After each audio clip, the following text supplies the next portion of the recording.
Vicky express में आपका स्वागत है। आज की कहानी है तेनाली रामा की कहानियां अद्भुत का पड़ा। एक समय की बात है, राजा कृष्णदेव राय विजयनगर में दरबार लगाकर बैठे थे। उसी समय दरबार में एक सुंदर महिला एक बक्सा लेकर आई। उस बक्से में एक मखमली साड़ी थी, जिसे निकालकर वह दरबार में राजा और सभी दरबारियों को दिखाने लगी। साड़ी इतनी सुंदर थी कि जो भी उसे देखता वह हैरान रह जाता। महिला ने राजा से कहा कि वह ऐसी ही सुंदर साड़ी बनाती है। उसके पास कुछ कारीगर हैं जो अपनी गुप्त कलाओं से इस साड़ी की बुनाई करते हैं। उसने राजा से निवेदन किया कि अगर राजा उसे कुछ धन दे तो वह उनके लिए भी ऐसी ही साड़ी बना देगी। राजा कृष्णदेव राय ने महिला की बात मान ली और उसे धन दे दिया। महिला ने साड़ी तैयार करने के लिए 1 साल का समय मांगा। इसके बाद वह महिला साड़ी बुनने वाले अपने कारीगरों के साथ राजा के महल में रहने लगी और साड़ी की बुनाई करने लगी। इस दौरान उस महिला व कारीगरों के खाने पीने से लेकर तमाम खर्चे राजमहल ही उठाता था। इसी तरह 1 साल का समय निकल गया। फिर राजा ने अपने मंत्रियों को उस साड़ी को देखने के लिए उस महिला के पास भेजा। जब मंत्री कारीगर के पास गए तो वह देखकर हैरान रह गए। वहां 2 कारीगर बिना किसी धागे या कपड़े के कुछ बुन रहे थे। महिला ने बताया कि उसके कारीगर राजा के लिए साड़ी बुन रहे हैं, लेकिन मंत्रियों ने बताया कि उन्हें कोई साड़ी दिखाई नहीं दे रही है।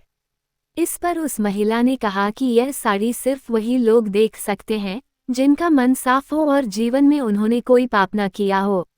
महिला की यह बात सुनकर राजा के मंत्री परेशान हो गए।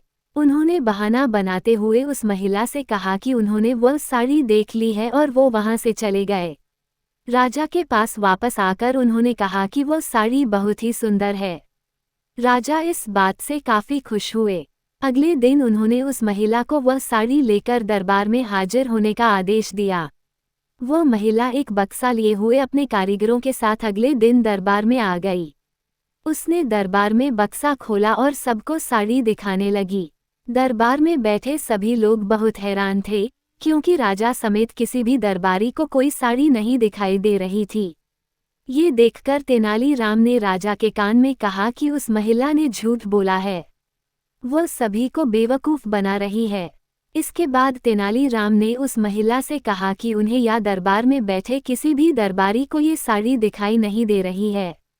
तेनालीराम की यह बात सुनकर महिला ने कहा कि यह साड़ी सिर्फ उसी को दिखाई देगी जिसका मन साफ होगा और उसने कोई पाप न किया हो।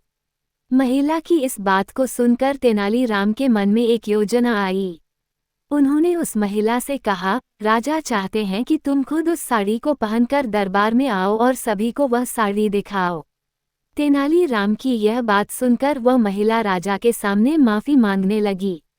उसने राजा को सब सच सच बता दिया कि उसने कोई साड़ी नहीं बनाई है। वह सबको मूर्ख बना रही थी। महिला की बात सुनकर राजा को बहुत गुस्सा आया। उन्होंने उसे जेल में डालने की सजा सुना दी, लेकिन जब उस महिला ने बहुत विनती की तो उन्होंने उसे छोड़ दिया और माफ़ करके उसे जाने दिया। साथ ही राजा ने तेनालीराम की चतुराई की तारीफ भी की। कहानी से सीख, अधिक दिनों तक झूठ या धोखा छिपाया नहीं जा सकता है। एक न एक दिन सच्चाई सबसे सामने आ ही जाती है। सुनने के लिए धन्यवाद। मेरा चैनल सब्सक्राइब करें, लाइक और शेयर भी करें। धन्यवाद।